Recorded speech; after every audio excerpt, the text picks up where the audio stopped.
Friends, welcome to our channel. இன்றைக்கி என்ன பார்க்க போகிறோம்னா பாலக் சிக்கன் தான் பார்க்க போகிறோம். ஃபஸ்ட்டு ட்ரை மசாலா வச்சுக்கலாம். ஃபஸ்ட்டு ஒரு பேன் வந்து பட்டை, கிராம்பு, ஏலக்காய், மிளகு, ஜீரகம், மல்லி, காஞ்ச மிளகாலாம் போட்டு நல்லா ட்ரையாக ரோஸ்ட் பண்ணி பவுட்ரு பண்ணி தனியாக எடுத்து வச்சுக்கோங்க. நான் 1/2 kg சிக்கன் எடுத்திருக்கேன். கூட வந்து 1 டேபிள் ஸ்பூன் ஆஃப் இஞ்சி பூண்டு பேஸ்ட்டு, மஞ்சத்தூள், தனி மிளகாத்தூள், காஷ்மீரி மிளகாத்தூள், நம்ம ரோஸ்ட் பண்ணி அரைச்சி வச்ச பவுட்ரு வந்து இதில் ஆட் பண்ணியிருக்கேன்.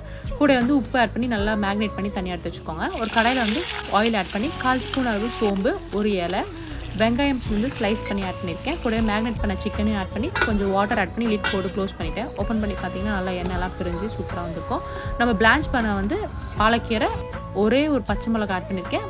புதினா, கொத்தமல்லி ஆட் பண்ணி நல்லா ஸ்மூத் பேஸ்ட்டாக அரைச்சி இதிலே ஆட் பண்ணியிருக்கேன். ஆட் பண்ணிவிட்டு கொஞ்சமாக வாட்டர் ஆட் பண்ணி நல்லா லிட் போட்டு க்ளோஸ் பண்ணி ஓப்பன் பண்ணி பார்த்தீங்கன்னா சூப்பரான பாலக் சிக்கன் ரெடி ஆகிடும். இது வந்து இட்லி, தோசை, சப்பாத்திக்கெலாம் ரொம்ப சூப்பராக இருக்குது. ட்ரை பண்ணி பார்த்துட்டு தான் நான் உங்களுக்கு செய்கிறேன். ட்ரை பண்ணி பார்த்துட்டு எப்படி இருக்குன்னு கமெண்ட் பாக்ஸில் கமெண்ட் பண்ணுங்கள். பாய்.